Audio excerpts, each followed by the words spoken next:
메비우스 칼레이도 사이클과 활용 분야에 대한 탐구입니다. 가치 구조의 다리에 대한 탐구입니다. 자유낙하 운동에 대한 탐구입니다. 여러 종류 바이러스에 대한 특징 탐구입니다. 수치연과 정보에 대한 탐구입니다. 김법의 편한 규칙성의 일반화에 대한 탐구입니다. 태풍의 발생과 후지활화 효과에 대한 탐구입니다. 마술 속에 숨은 과학 원리에 대한 탐구입니다. 거플러 현상에 대한 탐구입니다. 셀룰로이드 일반파들에 대한 탐구입니다. 절대분수식의 증명에 관한 탐구입니다. 배수판정법 공식 유도 방법에 대한 탐구입니다. 코사인의 합의 최대값에 대한 탐구입니다. 바이메탈과 그 활용에 대한 탐구입니다.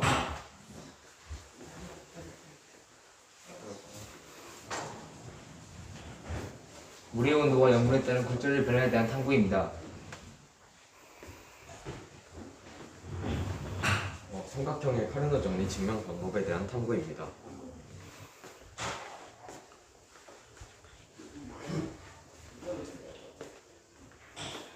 세균의 합성 속도 및 정도에 대한 탐구입니다. 구면티의 분노비에 대한 탐구입니다. 갈변현상 요인 및 막는 방법에 대한 탐구입니다.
안녕하십니까. 본교 영재학급 제12회 창의적 산출물 발표 및 수료식 진행을 맡은 영재학급 담임교사 박미영입니다.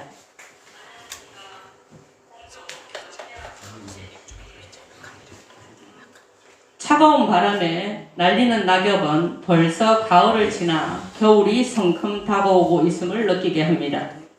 본교 영재학급에서는 학생들의 흥미와 호기심에서 출발하여 오랜 자기주도적 탐구 학습 과정을 거쳐 모든의 노력의 결과물을 발표하는 제12회 진해남중학교 영재학급 창의적 산출물 발표회를 갖게 되었습니다.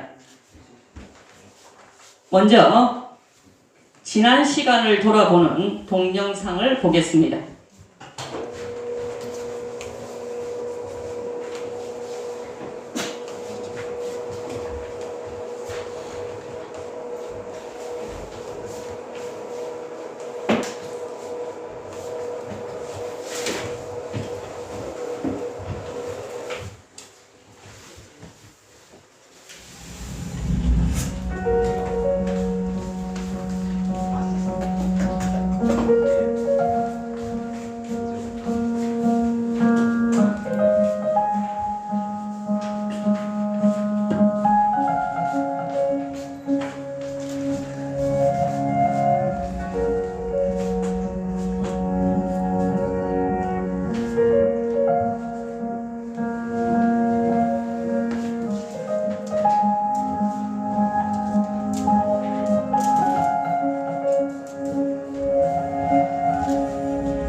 길지 않은 짧은 시간 동안에 노력을 한 영재학급 학생들과 이 동영상을 제작해준 2학년 박경태 학생에게 큰 박수 부탁드립니다.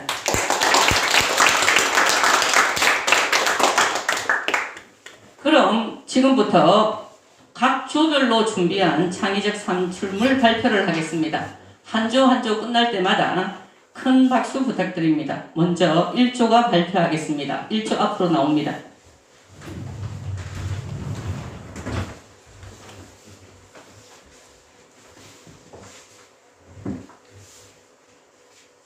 영재학급 1조의 발표를 시작하겠습니다.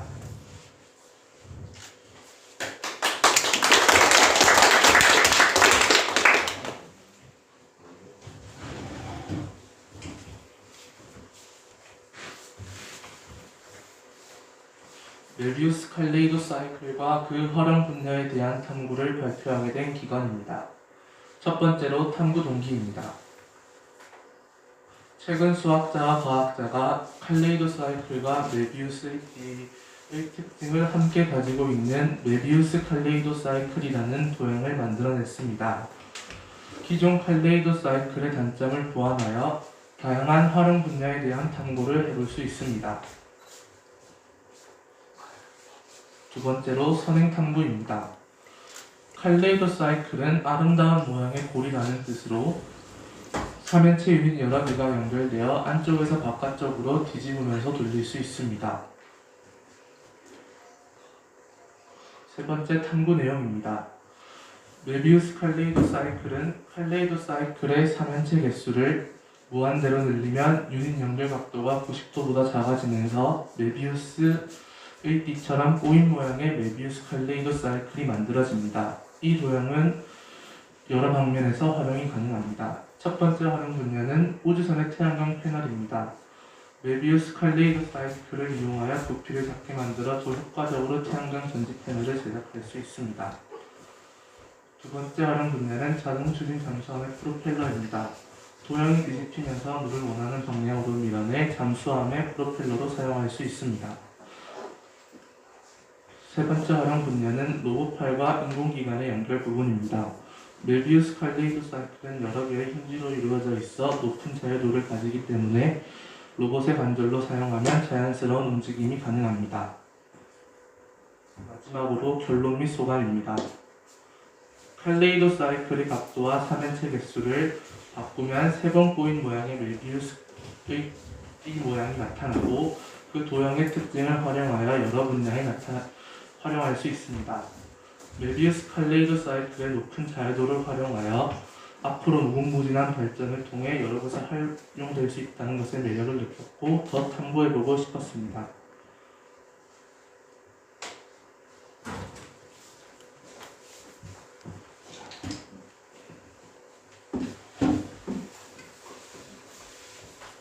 수치의 효능과 정보에 대해 탐구하게 된 박서진입니다.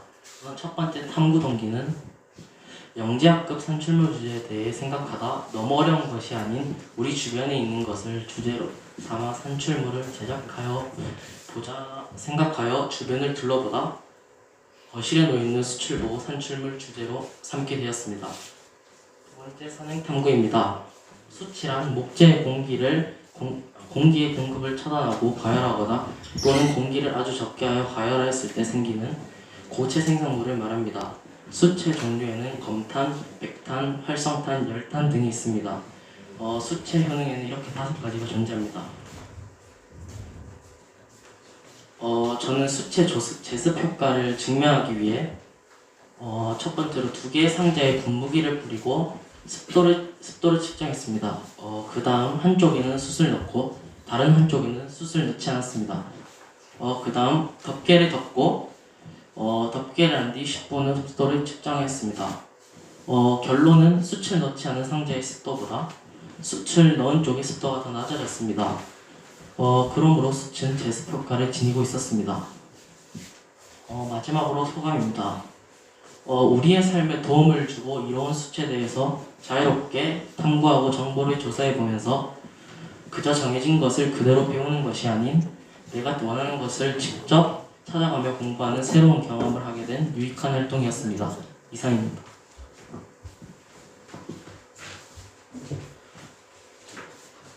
여러 종류 바이러스에 대한 특징을 탐구하게 된 이이고 최정빈입니다. 먼저 탐구입니다. 탐구 동기입니다.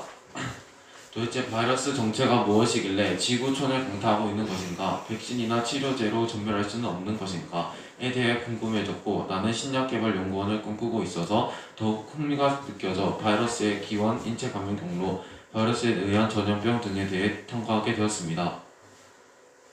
탐구 목적입니다.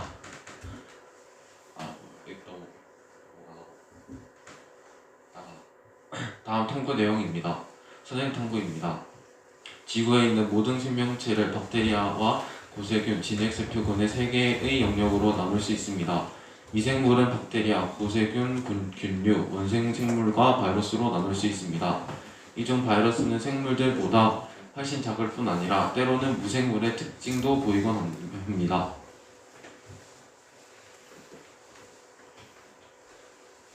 탐구 내용입니다. 바이러스 분류책의 7군 분류, 데이비드 볼티모어는 바이러스가 메신저 RNA를 생성하는 방법을 바탕으로 바이러스 분류체계를 개발했습니다. 먼저 뒤에 탐구 내용입니다. 이 두 번째, 전염병을 유발한 대표적인 바이러스입니다. 1918년 스페인 독감, 1976년 아프리카 에볼라 바이러스, 1981년 에이즈, 2003년 중국 사스 등이 있습니다. 바이러스의 복제입니다. 첫 번째, 흡착, 침입, 유전체 방출, 전사 RNA 생성, 바이리움 등 방출의 과정으로 바이러스가 복제됩니다. 결론 및 소감입니다. 먼저 결론입니다.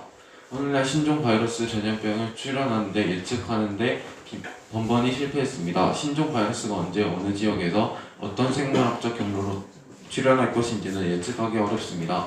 바이러스에 대한 경험치를 넓힐 수 있다면 잠재적인 신종 바이러스의 출현을 예측하고 인지하여 잠재적 위험을 줄여나갈 수 있을 것입니다. 다음 소감입니다. 가설을 세우고 이를 검증하는 방식의 과학 탐구를 할 수 없었던 주제였지만 주제와 관련한 여러 도서를 읽고 탐구하면서 과학 공부를 하게 되었습니다. 앞으로 관심 분야의 독서를 통해 과학적 지식을 채워나가야 되겠다는 생각이 들었고, 바이러스를 공부하면서 게놈에 대해 탐구해봐야겠다는 호기심이 생겼습니다. 또한 신약개발 연구원이 되어 바이러스의 침입으로부터 막아내는 백신을 개발해야겠다는 꿈이 더 확실해졌습니다.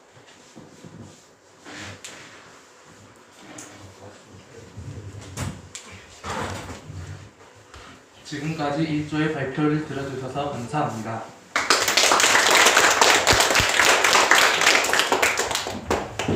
우리 학생들이 실질적으로 산출물 발표하기 전에 한번 연습이 안 된 상태로 하다 보니까 매끄럽지 못한 점 양해 바랍니다. 그리고 가장 처음 발표하는 조가 가장 힘들었을 텐데도 불구하고 잘 발표해 주었습니다. 다시 한번 큰 박수 부탁드립니다. 다음은 2조 발표가 있겠습니다. 2조 앞으로 나오세요.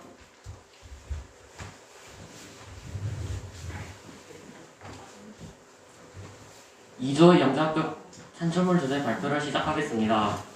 차렷! 강래!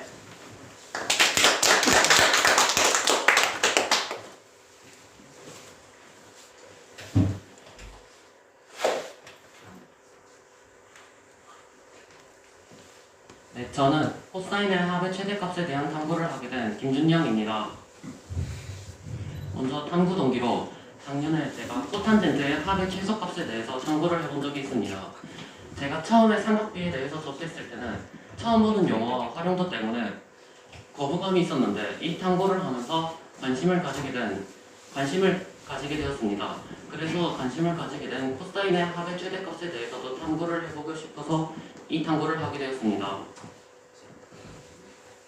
먼저 탐구 내용 1번입니다. 먼저 일단 코사인의 합의식을 정리하고 산술기하 평균 부등식과 벤센 부등식을 활용하여서 정리를 합니다.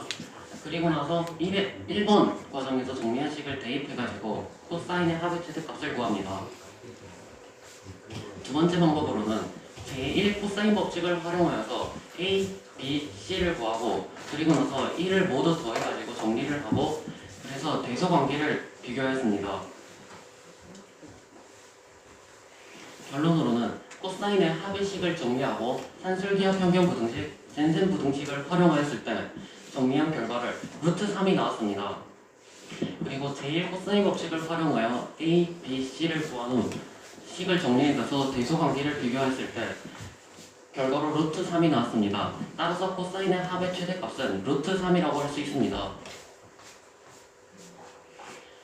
삼각함수가 중학교에 들어와서 처음 접하는 내용으로 구성되어 있어서 꽤 거리감이 느껴지는 주제였습니다. 그런데 작년에 코탄제트의 합의 최소값에 대한 탐구를 하고 나서 이에 대한 거부감이 사라지게 되었고, 그래서 이번 탐구까지 진행해보게 되었습니다. 그리고 과거 이집트인들이 처음 삼각함수를 도입했다는 것에 놀라움을 느꼈고, 삼각함수에 대해 더욱 깊게 탐구해보고 싶다는 마음가짐을 가지게 되었습니다.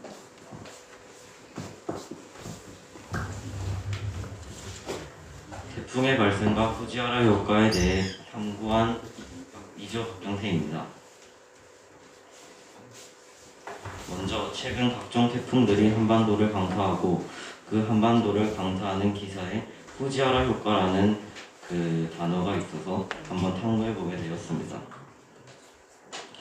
먼저 고기압은 주위보다 상대적으로 기압이 높은 곳이고 저기압은 주위보다 상대적으로 기압이 낮은 곳입니다. 해류풍이 발생하는 이유는 열과 연령량의 차이가 바다와 육지에서 나기 때문입니다.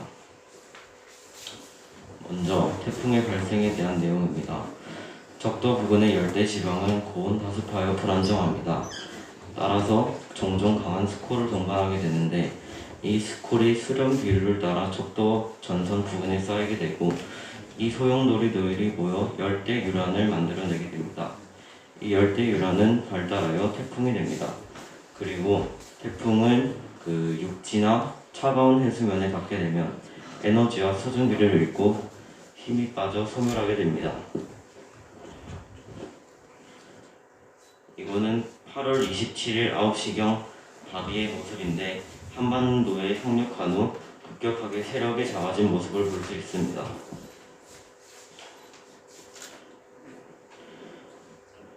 후지하라 효과란 소용돌이들의 흐름의 상호작용입니다.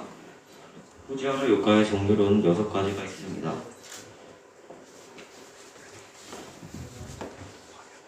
이것은 태풍 하이선 발생 직후의 사진인데요.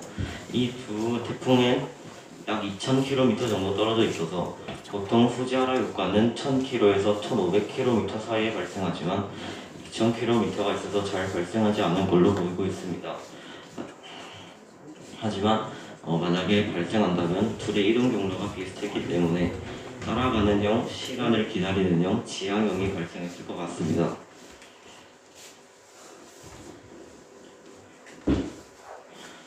제가 원하는 주제에 대해 탐구하며 흥미를 느낄 수 있었고 태풍에 관해 알아보면서 지구과학에 대한 흥미를 느낄 수 있었습니다.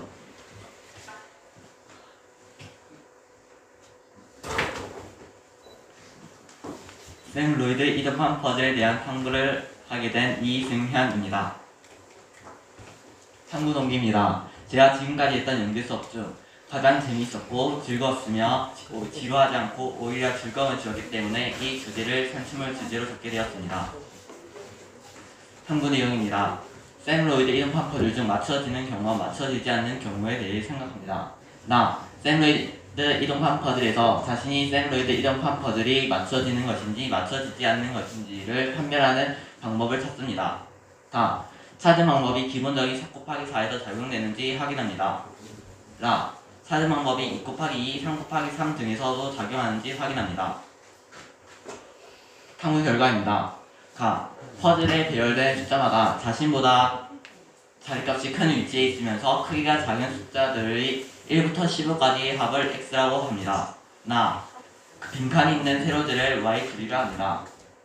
샘 로이드 이등판 퍼즐 중 맞춰지는 경우에서 x와 y를 이용한 특징을 구합니다. 특징을 구하면 한 칸의 길이를 1을 할 때 한 변의 길이를 q라 하면 샘 로이드 이등판 퍼즐이 맞춰지는 경우는 x 플러스 y는 q의 배수입니다. 소감입니다.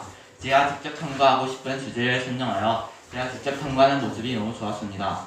또 제가 궁금하고 모르던 것을 직접 찾아보는 모습이 제가 너무 좋았습니다. 이상입니다.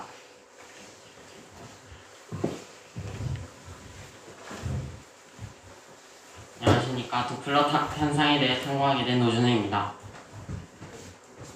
일단 탐구 동기는 처음에 SNS에서 도플러 현상에 대해 접하게 되었는데 길을 가면서 앰뷸런스나 경찰차에서 울리는 사이렌 소리를 의식하고 그것을 도플러 현상에 대입해서 그에 대해 관심을 갖다가 영재의 산출물 주제에 대해 선택하게 되었습니다.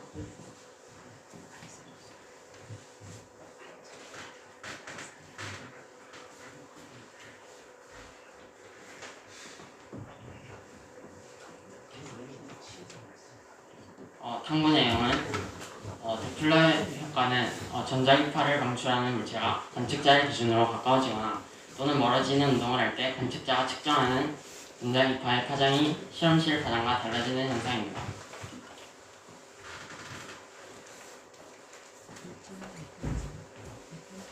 소감 목적은 영재 산출물이었지만 평소에 흥미를 갖고 있던 주제에 대해 알아보고 그에 대한 지식을 얻는 과정에서 흥미를 느꼈고 앞으로도 이런 기회가 또 생겼으면 좋겠습니다.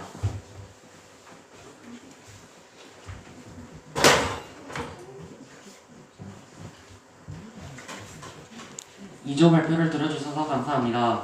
차렷, 경례.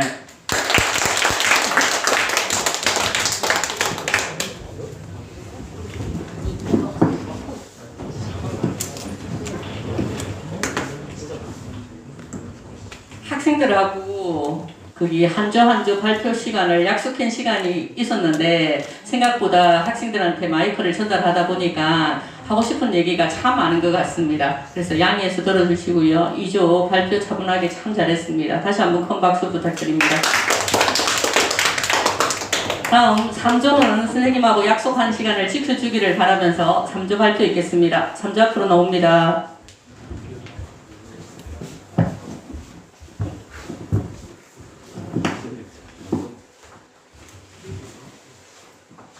지금부터 3조 발표를 시작하겠습니다. 차렷, 경례.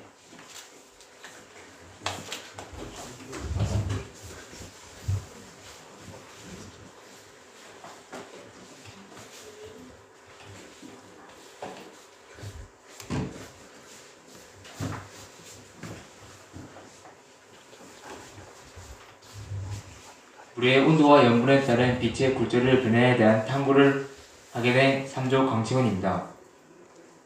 탐구 동기로는 스넬 법칙에 대해 알게 되어서 좀 더 알고 싶었고, 그리고 자연에서 하는 실험과 실험실에서 하는 실험의 차이를 좀 더 알아보기 위해서 이 탐구를 진행하게 되었습니다. 먼저 해수의 온도와 굴절류 사이의 관계는 그래프의 R 제곱값이 0.2 정도로 서로 관련이 많이 없었습니다. 물의 온도와 굴절류 사이의 관계는 그래프의 R 제곱값이 0.9 정도로 서로 아주 관련이 많았습니다. 물의 염분과 굴절류 사이의 관계는 R 제곱값이 0.3 정도로 서로 관련이 많이 없었습니다. 결론으로는 실험실에서 하는 실험과 자연에서 하는 실험은 차이가 나는 것은 자연에서는 여러가지 변수가 많았기 때문에 예상이 되고, 그리고 염분의 농도가 변화가 없었던 것은 염분의 농도가 빛의 이동 경로를 바뀔 정도로 염분의 양이 적어서 그런 것으로 예상됩니다. 그래서 실제로는 물의 온도와 염분에 따라 굴절이 변하지만 자연에서는 거의 차이 나지 않는다는 것을 알 수 있었습니다. 이 탐구를 진행하면서 지구 온난화에 영향을 끼치는 생각까지 해봤는데 약간 과장된 생각이라는 것을 알게 되어 아쉬웠습니다. 그래도 이 과정이 저에게 많은 도움이 되었으면 좋겠고 멋진 경험이었던 것 같습니다.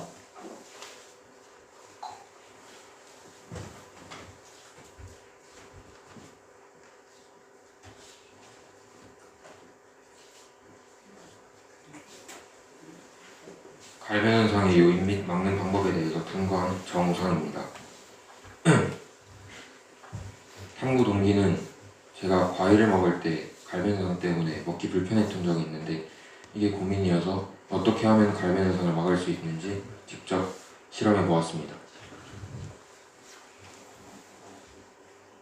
탐구 내용은 습기, 온도, 비타민C, 소금물, 설탕물 순서로 갈변 현상의 정도를 탐구해 보았습니다. 먼저 습기인데요. 습기 제거제 1개, 2개, 3개, 4개를 각각 투하해서 과일에 미치는 갈변 현상의 정도를 직접 파악해 보았습니다. 온도는 20도, 2도, -10도, -17도의 환경에서 과일에 미치는 갈변 현상의 정도를 파악해 보았습니다. 같은 양의 물 100g에 비타민C, 소금, 설탕을 각각 30ml, 50ml, 70ml를 넣어서 갈변 현상의 정도를 파악해 보았습니다. 따라서 결론은 습도가 낮을수록, 온도가 낮을수록 갈변 현상이 억제되었고, 같은 양의 물에서 비타민C가 많을수록, 소금이 많을수록, 설탕이 많을수록 갈변 현상이 억제됨을 알 수 있었습니다. 이로써 평소 관심 있던 분야에 대해서 직접 조사하고 실험하게 되어서 좋았고, 다음 기회에는 조금 더 미세한 오차까지 조절해서 실험해보면 좋겠다는 생각까지 해보게 되었습니다.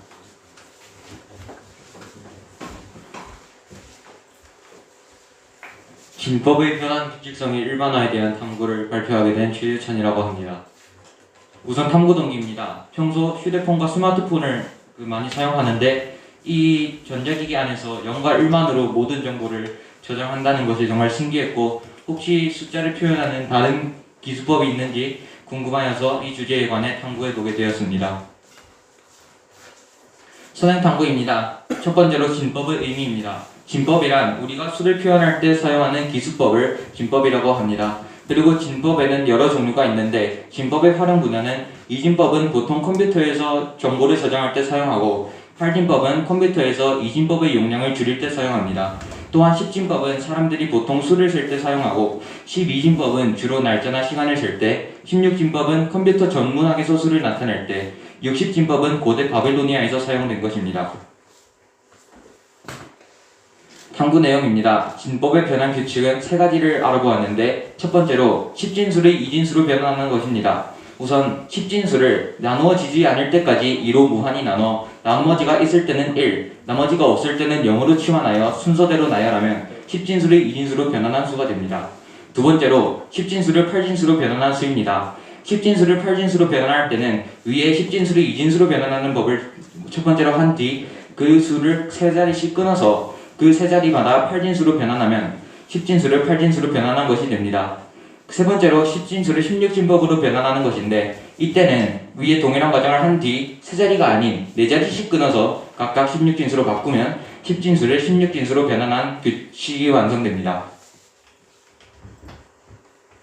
소감입니다. 이렇게 평소 궁금한 점이 많았던 진법에 관해서 알아보고, 또한 진법 진수를 다른 진수로 바꾸는 규칙에 대해 알아보면서 진법에 관한 흥미가 더욱 높아진 것 같았고, 이번 기회에는 3가지밖에 알아내지 못했지만 추후 기회가 된다면 더 많은 점을 알아보고 싶다는 생각이 들었습니다.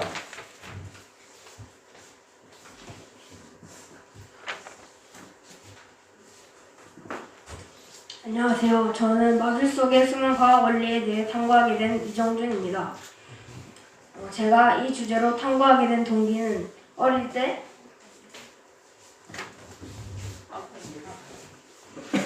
때 최현우의 마술쇼를 보러 갔었는데, 그때 정말 신기하였습니다. 그래서 제가 얼마 전에 유튜브를 통해 마술 영상을 보게 되었는데, 거기에 어떤 과학 원리가 담겨져 있을지 의문을 가져 이 주제를 선택하게 되었습니다. 지금 이 학생이 주제가 마술이다 보니까 실질적으로 지금 마술을 보여주기 위해서 준비를 했습니다. 그래서 마술을 보여드리겠습니다.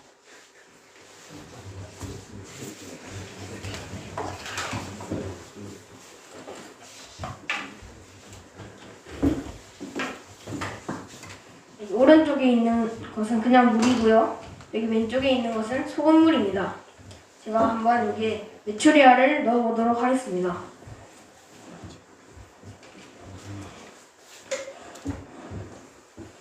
보시다시피 그냥 물에 넣은 것은 가라앉지만 소금물에 넣은 것은 위로 떠오릅니다. 왜 그러냐면 밀도차 때문입니다.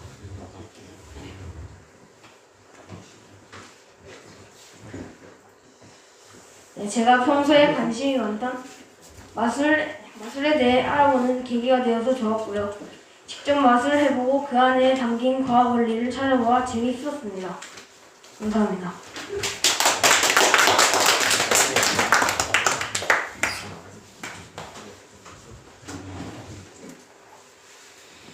이상으로 3조 프로젝트 발표를 마치겠습니다. 차렷, 경례.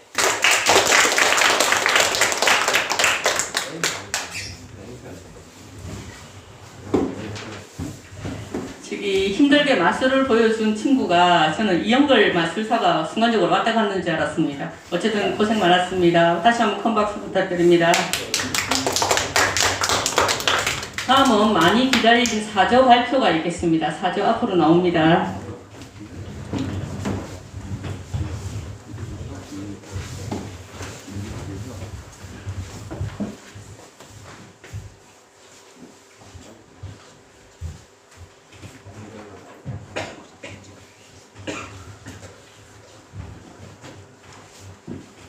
사조 프로젝터 발표를 시작하겠습니다. 차렷, 경례.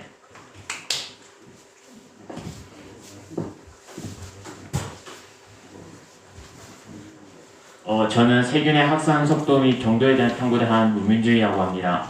먼저 탐구 동기는 제가 작년에도 세균에 관해서 탐구를 하였는데 저번에 탐구를 하면서 어떤 환경과 조건에서 세균이 빠르고 많이 확산되는지 궁금하여 이번에 주제도 정하게 되었습니다. 먼저 확산 속도 비교 실험에서는요, 따뜻한 장소와 시원한 장소 중에서는 따뜻한 장소가 더 세균이 많이 빨리 확산하는 것을 알 수 있습니다. 그리고 습한 장소와 건조한 장소 중에서는 습한 장소에서 세균이 더 빨리 확산된 것을 알 수 있었고요. 그 다음에 밝은 장소와 어두운 장소 중에서는 밝은 장소에서 세균이 더 빨리 확산하는 것을 알 수 있었습니다. 그리고 바람이 부는 장소와 바람이 불지 않은 장소에서는 바람이 부는 장소에서 세균이 더 빨리 확산하는 것을 알 수 있었습니다. 그리고 세균의 확산 정도 비교 실험에서는요, 따뜻한 장소와 시원한 장소 중에서 따뜻한 장소가 더 많이 확산된 것을 알 수 있었습니다. 그리고 습한 장소와 건조한 장소 중에서는 습한 장소에서 더 많이 확산된 것을 알 수 있었습니다. 그리고 밝은 장소와 어두운 장소 중에서는 밝은 장소에서 더 많이 확산된 것을 알 수 있었습니다. 그리고 바람이 많이 부는 장소와 바람이 불지 않는 장소 중에서는 바람이 많이 부는 장소에서 세균이 더 많이 확산된 것을 알 수 있었습니다. 최종적으로 세균은 따뜻한 장소와 시원한 장소 중에서는 따뜻한 장소, 어두운 장소와 밝은 장소 중에서는 밝은 장소, 건조한 장소와 습한 장소 중에서는 습한 장소, 바람이 부는 장소와 바람이 불지 않는 장소 중에서는 바람이 부는 장소에서 세균이 빨리 확산되고 많이 확산된 것을 알 수 있었습니다. 저는 이번 탐구를 통해서 세균이 난 계속 알아갈 때마다 신기한 것 같은 존재도 느꼈고요. 그 다음에 앞으로 더 많고 다양한 연구와 공부가 필요함을 느낄 수 있었습니다. 그리고 앞으로 세균과 바이러스를 이겨내기 위해서 저희들의 관심과 주의가 필요하다는 것을 생각하게 되었습니다.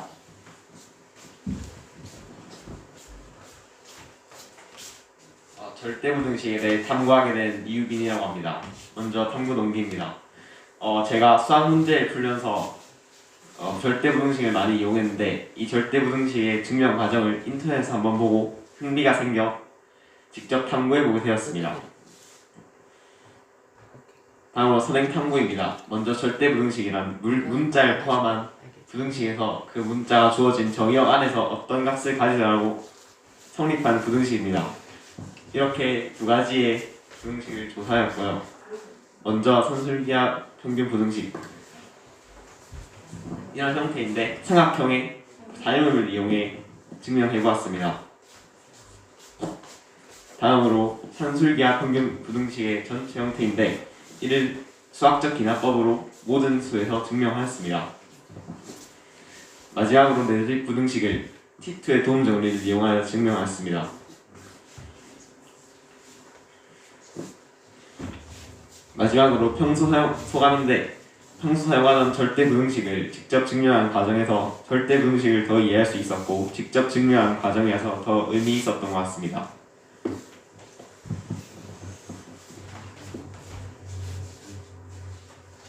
아치 구조의 다리에 대해 탐구한 광민규입니다. 탐구 동기입니다. 과학 잡지를 보다가 아치 구조의 다리에 대한 글을 읽게 되었는데 참 과학적이고 효율적인 구조라는 생각이 들어서 한번 탐구해보게 되었습니다. 다음은 선행 탐구입니다. 아치란 계부부를 확보하면서 상당한 하중을 압체 응력으로 지지할 수 있도록 만든 곡선 형태의 구조물입니다. 탐구 내용입니다. 먼저 세 가지 하치 구조의 다리 모형을 세 가지 조건을 고려하여 각각 만듭니다. 각각의 다리에 100원짜리 동전을 무너질 때까지 놓습니다. 각각의 다리가 버틴 동전의 개수를 기록합니다. 실험 결과를 토대로 탐구합니다. 탐구 결과입니다. 다리 길이를 고려하는 조건으로 두었을 때 짧으면 짧을수록 더 많은 무게를 버텼습니다. 고려하는 조건을 아치의 개수로 두었을 때 아치의 개수가 많을수록 더 많은 무게를 버텼습니다. 고려하는 조건을 줄의 유무로 두었을 때 줄이 많을수록 줄을 설치했을 때 더 많은 무게를 버텼습니다. 가장 많은 무게를 버틴 다리 구조는 이와 같습니다. 결론 및 소관입니다. 결론은 다리 길이는 짧게, 아치 구조는 많이, 그리고 줄은 설치하여 이와 같은 다리 구조로 아치 구조를 만들 때 가장 많은 무게를 버틸 수 있습니다. 네, 소감은 아치 구조에 대하여 탐구해보았는데 잘 모르는 분야라서 힘들었지만 많은 것을 배울 수 있어서 좋았습니다.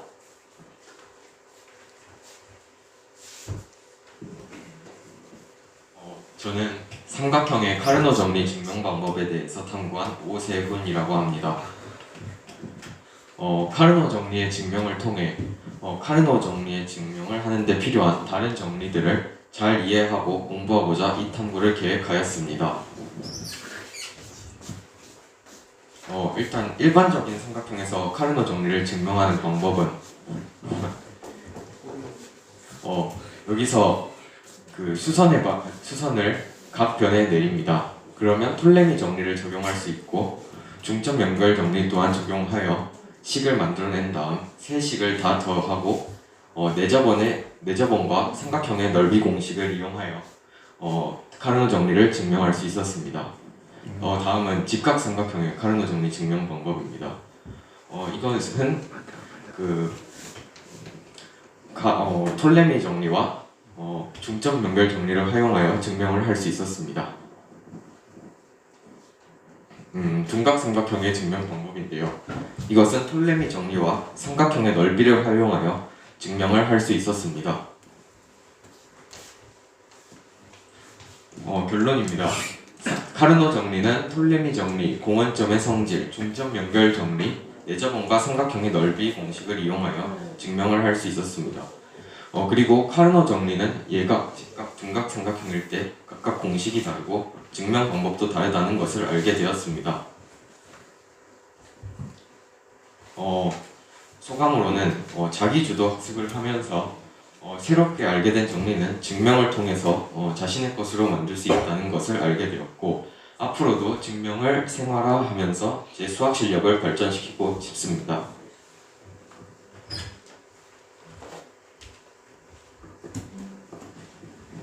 지금까지 4조의 발표들 들어주셔서 감사합니다. 차렷 경례.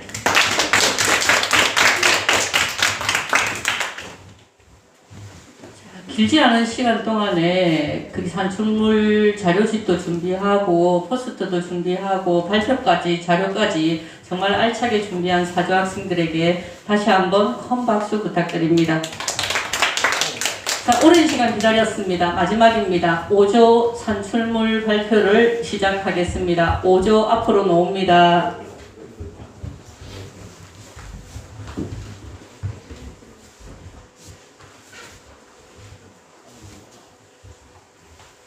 영재학부 5조 산출물 발표를 시작하겠습니다. 차렷 경례.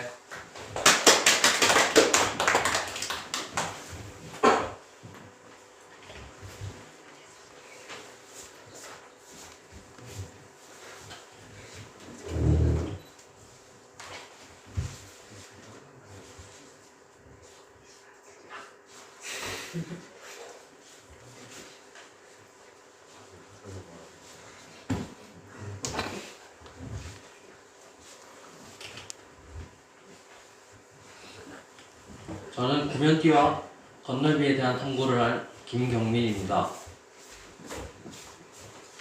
탐구 동기입니다. 수업 시간에 건널비를 구하고 단순한 물체의 건널비를 구해보는 과정을 통해서 복잡한 물체의 건널비도 구해보고 싶었고 이를 통해서 탐구하게 되었습니다. 탐구 내용은 구 위에서 미세한 간격의 두 평면으로 자른 후 이를 적분해서 구면 위에 뚜껑 모양의 건널비를 구하였고 큰 뚜껑에서 작은 뚜껑의 건널비를 빼서 구면 뒤의 건널비를 구할 수 있었습니다. 이를 응용해보면 도넛의 건널비, 아이스크림 콘의 건널비, 융수철의 건널비에 응용할 수 있습니다. 결론은 구면 뚜껑의 건널비는 구 위의 끝점과 그 지점까지의 거리의 제곱과 원주율의 곱과 같고 구에서 지름을 긋고 지름에서의 일정한 간격의 구면띠의 건널비는 같음을 알 수 있습니다. 그리고 이를 적용해서 여러 물체의 건널비를 구할 수 있었습니다. 소감은 궁금증을 가지고 탐구하는 과정에서 더 많은 지식을 얻을 수 있었고 다양한 수학 개념들을 적용해서 이를 알게 되어서 매우 좋았습니다.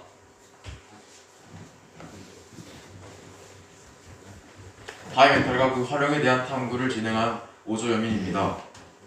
탐구 동기는 TV에서 바이메탈에 대한 내용을 보고 열에 따라 휘는 금속에 흥미가 생겨 더 조사해보고 싶어 실제 바이메탈의 형태를 실험을 통해 관찰하였습니다. 탐구 내용은 바이메탈의 성질을 탐구해보기 위해 직접 실험을 준비하였습니다. 실험을 통해 바이메탈의 성질을 확인해보는 방법은 지지대로 바이메탈을 연결하고 열을 가열했을 때 바이메탈이 휘어 전선과 연결되어 전기가 흐르게 되면 부저가 올리게 되는 방식으로 실험을 구성하였습니다. 다음 사진과 같이 실험을 준비하였습니다. 실험 가설은 양초에 불을 붙인 후 바이메탈이 가열했을 때 바이메탈이 휘어나서 연결되어 전류가 흐르게 되어 부저가 울리게 될 것이라고 했습니다. 실험을 진행한 결과 실험 가설과 같이 바이메탈이 휘어 전류가 흘러 부저가 울렸습니다. 이를 통해 바이메탈의 휘는 성질을 이용해 전류를 흐르게 하거나 막을 수 있다는 것을 알 수 있었습니다. 실험에서 관찰한 결과를 바탕으로 바이메탈의 활용 방안에 대해 탐구하였습니다. 먼저 일상생활에서 열을 이용하는 가전제품을 사용할 때 온도가 너무 올라가게 되면 전류가 끊어지는 경우가 있는데 이는 과열을 막기 위해서 바이메탈이 휘게 되어 안전장치에 의해 전기가 끊어지게 되기 때문입니다. 바이메탈이 온도에 의해 휘는 성질을 이용해 온도를 측정할 수도 있는데 코일형과 나선형을 이용해 온도를 측정할 수 있었습니다. 바이메탈은 금속의 조합에 따라서 성질이 조금씩 달라지는데 휘는 온도와 휘는 시간을 조절할 수 있기 때문에 조합별로 다양하게 사용되고 있습니다. 바이메탈의 조합별로 활용 방안이 다양하다는 것을 알 수 있었고 안전장치와 온도 측정에 적극적으로 활용되고 있다는 것을 알 수 있었습니다. 바이메탈에 대한 탐구를 진행하면서 안전에 과학을 접목시켰을 때 다양하게 활용할 수 있다는 사실을 알 수 있었고 다음번에는 바이메탈을 가열했을 때가 아니라 냉각했을 때의 변화도 관찰해보고 싶었습니다. 자유낙하 운동에 대해 탐구한 우조 김기현입니다. 놀이동산에 갔을 때 자이로 드롭이라는 놀이기구를 탔는데 그때 그 놀이기구가 어떤 힘을 이용하여 작동하는지를 알아보다 자유낙하 운동을 이용한다는 것을 알게 되고 이를 탐구하게 되었습니다. 탐구 내용은 먼저 거리에 관한 자유낙하 운동 실험을 하였는데 변인 통제는 다음과 같이 하였습니다. 그리고 떨어지는 시간을 측정하였는데 무게가 같은 4개의 쇠구슬을 다음과 같은 루프에 떨어뜨릴 때는 다음과 같이 시간이 걸렸습니다. 그리고 이제 자유낙하 운동 공식을 유도하여서 공식을 이용하여 구하여 봤더니 다음과 같은 속력이 나왔고 실제로 실험한 값도 다음과 같은 속력이 나왔습니다. 그 다음에는 무게에 따른 자유낙하 운동의 실험을 하려는데 변인 통제는 다음과 같이 하였습니다. 그리고 실험은 33g의 쇠구슬을 떨어뜨릴 때는 다음과 같이 나왔고 66g의 쇠구슬을 떨어뜨릴 때는 다음과 같이 나왔습니다. 표와 같이 무게와 상관없이 세구스의 성령은 비슷하였습니다. 이를 통해 결론은 거리는 자연학화 운동에 영향을 주었지만 무게는 자연학화 운동에 영향을 주지 못하였습니다. 소감은 이번에 처음으로 혼자서 스스로 시험을 해보았는데 생각보다 쉽고 재미있어서 앞으로 더 많은 실험을 해야겠다고 느꼈습니다. 배수판정법 공식 유도 방법에 대한 탐구를 하게 된 5조 최주영입니다.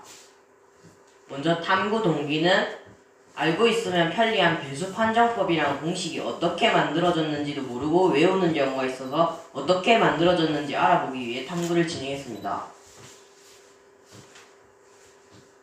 일단 배수판정법 공식 유도 방법은 자연수 n을 정의하고 정의된 n을 묶어서 정리하는 방식으로 진행했습니다. 따라서 2의 배수는 2가 2의 배수인 경우 3의 배수는 각 자리 자연수들의 합이 3의 배수인 경우 7의 배수는 1의 자리 숫자를 지우고 1의 자리 숫자의 2배만큼을 뺐을 때 7의 배수인 경우 11의 배수는 a-b 플러스 c-d 플러스 2가 11의 배수인 경우 각각의 배수가 되었습니다. 이 탐구 과정에서 이 5가지 형태를 발견하게 되었습니다. 이 배수판정법을 활용하는 방법을 탐구했는데 분수, 약분, 소인수분해, 제곱수 판정 등에 이용할 수 있었습니다. 결론은 배수판정법은 어떤 자연수를 정의한 후 정의된 자연수를 묶고 정리하여 공식화시키는 과정으로 만들어졌습니다. 그리고 이 배수판정법은 분수, 약분, 소인수분해, 제곱수 판정 등에 활용할 수 있습니다. 저도 이 배수판정법을 공식이다 하고 외웠었는데 이 탐구를 진행하게 되면서 더 새로운 것들을 많이 알게 됐고 새로운 배수판정법 등도 알게 되었습니다.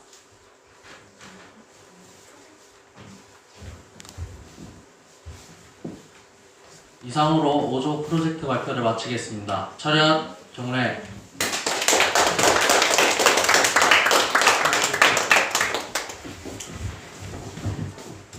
영재학급 학생들이 그냥 영재학급의 학생들이 아니구나 하는 생각을 다시 한번 하게 되었습니다. 그동안 토요일도 없이 노력한 학생들에게 다시 한번 큰 박수 부탁드립니다. 이상으로 2020학년도 제12회 진해남중학교 영재학급 창의적 산출물 발표회는 마치겠습니다. 다음은 2020학년도 제12회 진해남중학교 영재학급 수료식을 갖도록 하겠습니다.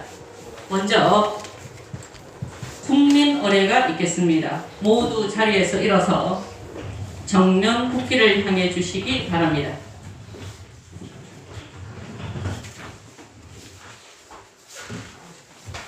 국기에 대한 경례.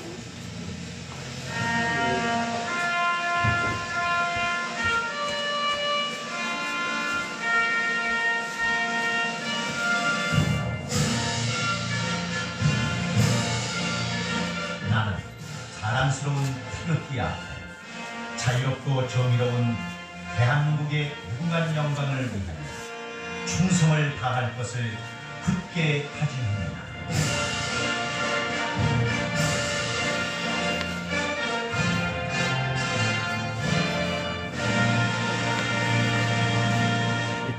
바로 이어서 애국가 지청이 있겠습니다. 반주에 맞춰 1절만 부르겠습니다.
자리에 앉아주시기 바랍니다.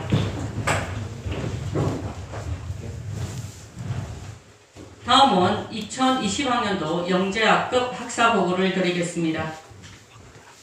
코로나19로 인한 모든 학사 일정과 교육 과정이 변하고 미루어짐에도 불구하고 어려운 여건에서도 2020년 5월 23일 2학년 12명, 3학년 8명으로 제12회 영재학급 입학식을 시작하였습니다.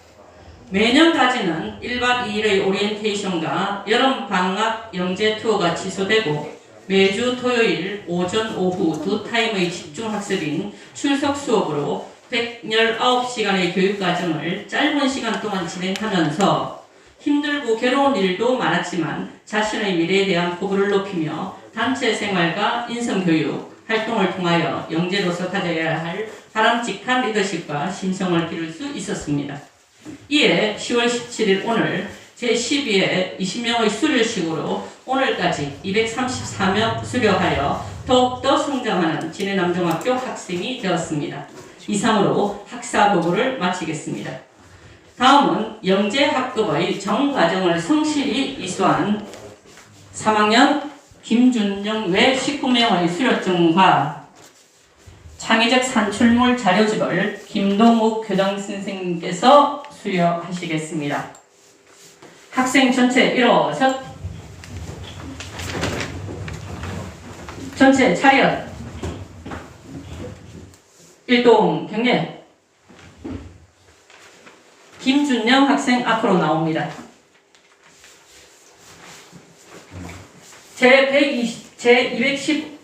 제215호 수료증 이수시간 119시간 3학년 1반 김준영. 위 사람은 2020학년도 진해남중학교 영재학급의 수학과학 통합반 정과정을 성실히 이수하였기에 이 정서를 수여합니다. 2020년 10월 17일 진해남중학교장.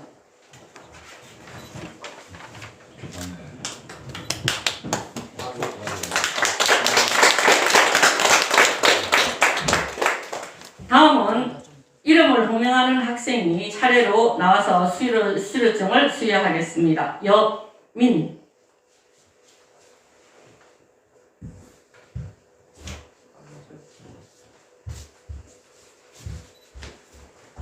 강채훈,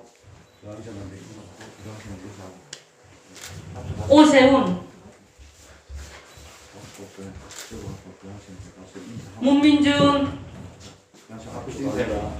축하합니다. 김경민, 축하합니다. 기건, 축하합니다. 정우상, 축하합니다. 정우상,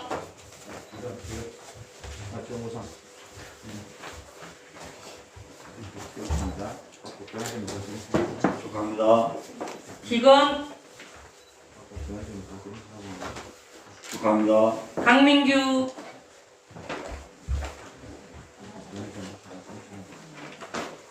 김기윤,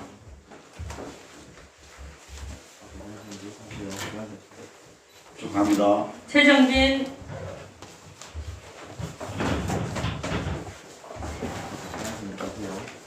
박서진, 축하합니다. 최유찬, 박경태, 이정준, 축하합니다.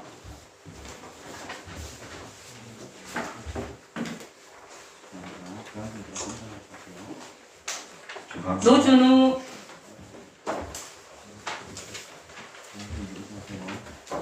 축하합니다. 이승현,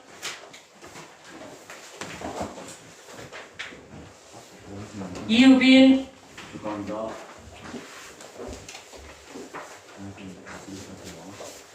최주영. 축하합니다.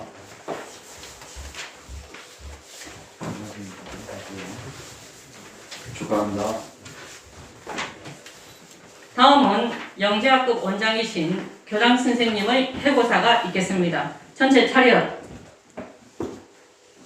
일동 경례 자리에 앉습니다.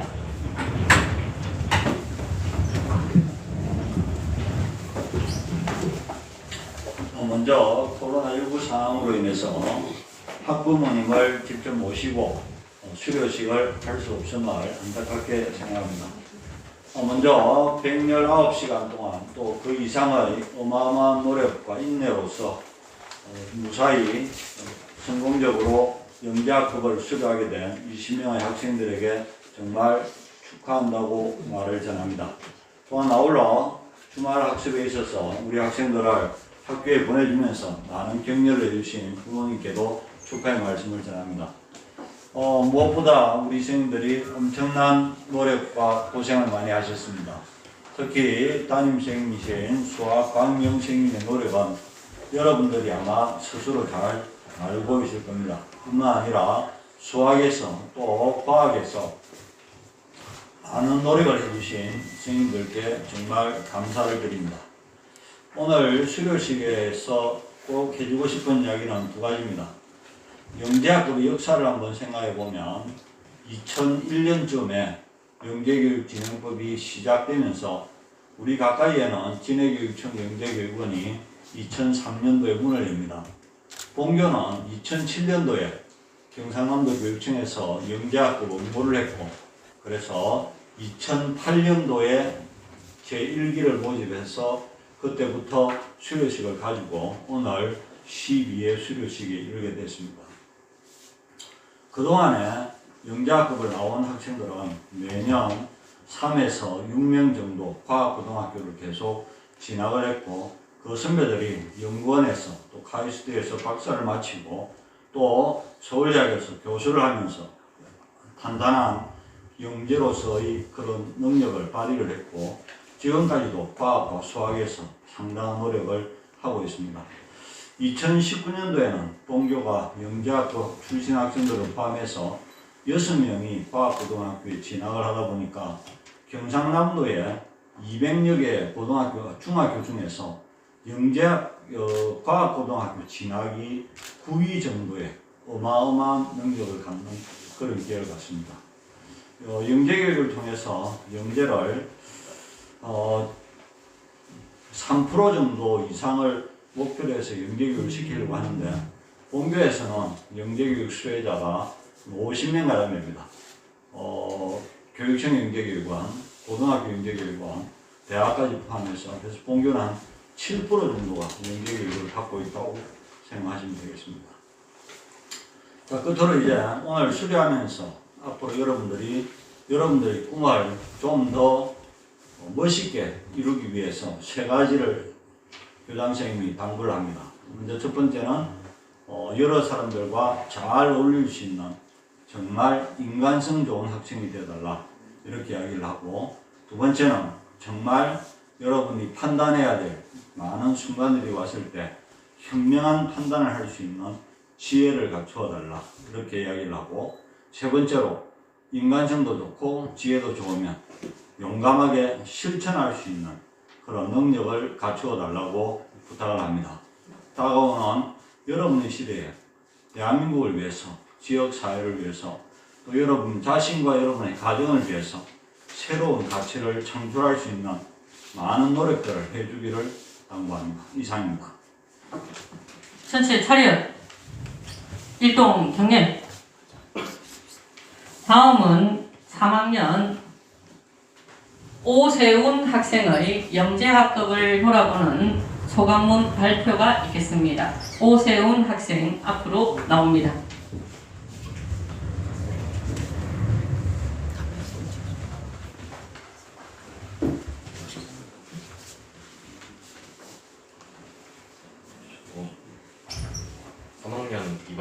오세훈입니다. 안녕하십니까.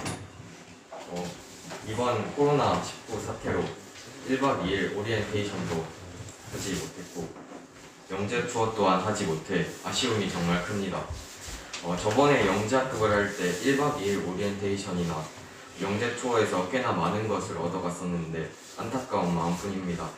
어쨌든 이번 영재학급을 하면서 저는 자기주도 학습 능력을 얻은 것 같습니다.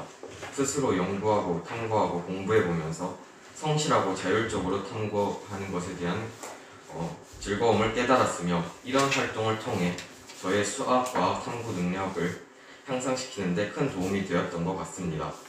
선생님이 내주신 과제를 집에서 홀로 생각하고 때로는 인터넷에 검색도 해보면서 저 스스로 학습하고 발전하는 경험은 쉽게 얻을 수 없는 진귀한 경험이었습니다. 하지만 저는 영재학급 생활을 완벽하게 하지는 못했습니다. 소감문을 잘 쓰지 못했기 때문입니다.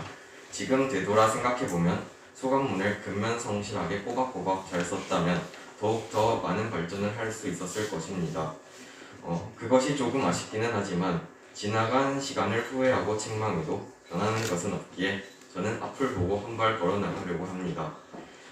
곧 중학교를 졸업하고 고등학교를 가는데 과학고등학교를 가든 일반고를 가든 이 경험은 저의 피와 살이 될 것입니다. 제 인생에 있어서 영재학급이라는 경험이 차지할 지분은 얼마나 될지 모르겠지만 그래도 꽤나 차지할 것 같습니다. 앞으로 고등학교를 가고 대학교를 가고 취업을 하고 많은 것을 할 텐데 살아가면서 언제나 목표는 있을 것입니다. 그 목표를 이루는 데 필요한 끈기, 노력, 성실 등은 두 번의 영재학급을 통해서 길러진 것이 아닌가 싶습니다. 이번에 느끼게 되는 것인데 두 번의 영재학급을 한 것은 정말 좋은 저의 선택인 것 같습니다. 수학, 과학, 심화 내용, 직접 실험을 계획하고 해보는 것, 창의적이고 융합적으로 생각을 하는 것, 직접 연구하고 탐구하여 자신만의 산출물을 쓰는 것, 이런 여러 가지 내용들은 오직 진해남중 영재학급에서만 배울 수 있는 것이라고 생각합니다. 특히 이 중에서 자신만의 산출물을 쓰는 것, 이것이 정말 좋은 활동인 것 같습니다. 인터넷이나 사전, 책에 나와 있는 내용이 아닌 내가 직접 생각해서 끊임없는 과제 집착력으로 무언가 결과물을 낸다. 이것이 영재의 조건이자 영재로 성장하기 위한 기본 토대가 아닐까 생각해 봅니다. 무엇보다 산출물을 완성하고 학교에 저의 연구 내용이 걸린 것을 보면 내가 이런 것도 했구나 하고 다시 마음을 다잡을 수도 있었습니다. 솔직히 저는 벌써 한 해가 지나갔다는 것이 믿기지 않습니다. 일반적인 학교 수업도 잘 하지 못했고 친구들도 많이 만나지 못한 상황에서 기억에 남는 것은 영재학급뿐입니다. 선생님께서도 힘드실 텐데 저희를 지도해 주시고 가르쳐 주셨다는 것에 대해 감사드립니다. 이번 영재학급은 저번 영재학급보다 길었습니다. 긴 시간 동안 두 가지의 주제로 수업을 하며 공부를 하다 보니 일반 학교 수업이 45분인데 그것도 짧아진 것 같이 느껴졌습니다. 이번 2020학년도 영재학급은 오리엔테이션을 잘 하지도 못했고 대전으로 영재 투어를 가지도 못했지만 조원들과 함께 해보는 것도 좋았고 민준이와 2학년들과 함께 의논해보는 것도 재미있었습니다. 지금부터 저는 영재학급을 할 수는 없겠지만 친구들과 함께 이렇게 토의하고 배우는 것은 언제 어디서나 도움이 될 것을 알기에 마음이 편안해지고 좋아집니다. 앞으로 어떤 행위를 하거나 판단을 할 때 영재학급에서 기른 능력이 큰 도움이 될 것 같습니다. 저의 열정과 끈기, 노력, 창의력, 자기주도 학습 능력, 집중력 등은 거의 영재학급에서 성장하고 얻은 것 같습니다. 저의 인생에서 영재학급은 좋은 선택이 된 것 같습니다. 지금까지 감사했습니다, 선생님. 소감문 발표를 해준 오세훈 학생에게 다시 한번 큰 박수 부탁드립니다.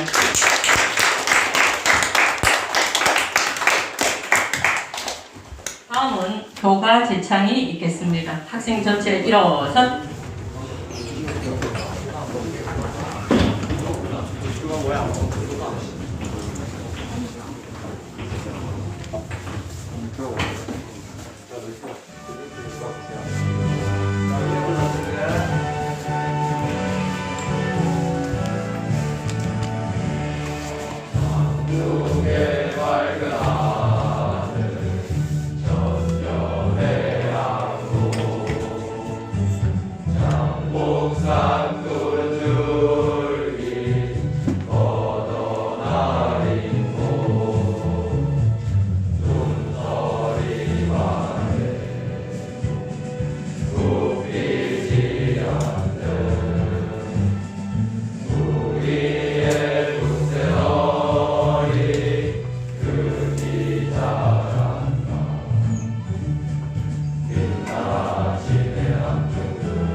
이상으로 2020학년도 제12회 진해남중학교 영재학급 수료식을 모두 마치도록 하겠습니다.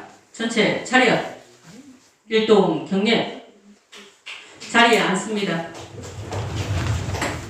산출물 발표와 수료식을 축하해 주시고 격려해 주신 여러 선생님께 깊은 감사를 드리며 참석은 못하셨지만 영상으로 격려해 주시는 학부모님들께도 다시 한번 감사드립니다. 점점 쌀쌀해지는 날씨에 건강 유의하시고 학부모님들의 가정에 행복이 가득하시길 기원합니다. 이상으로 2020학년도 제12회 창의적 산출물 발표 및 수료식을 마치겠습니다. 감사합니다.